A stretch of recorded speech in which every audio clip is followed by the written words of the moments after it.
సుభద్ర గారు, ఏంటి సారంగపాణి గారు? మీ ఆయన ఇంకా రాలేదా? రాలేదండి. ఏంటో ఉన్నవాడికి అరగని బాధ, లేని వాడికి ఆకలి బాధ.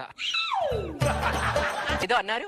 ఏం లేదండి, మా మగవాళ్ళు పెళ్లి అవ్వలేదనుకో, పెళ్లి కాలేదని బాధపడతారు. పెళ్ళైన తర్వాత పెళ్లి రోజు నెగ్లెక్ట్ చేస్తారు. సుభద్ర గారు, మీరేం బాధపడకండి, మీకు ఏదో ఒక రోజు మంచి రోజు వస్తుందని నా నమ్మకం. ఇంకేం మంచి రోజులు సారంగపాణి గారు. బోయవాని వేటకి గాయపడ్డ కోయిలలా తయారైంది నా జీవితం. అలా అనకండి సుభద్ర గారు. ఆ గాయపడిన కోయిలు ఏదో ఒక రోజు వసంత కోయిలై కొమ్మ మీద కూర్చుని కూ కూ అంటదని నా నమ్మకం. సుభద్ర గారు, ఒక్క నిమిషం. ఏంటండి ఇది? Sweet box. ఈ రోజు మీ పెళ్లి రోజు అని చెప్పి గుడికి వెళ్ళి పక్కనే స్వీట్ షాప్కి వెళ్ళి స్వీట్ తీసుకొని వచ్చాను. ఈ స్వీట్ తినండి. అబ్బా,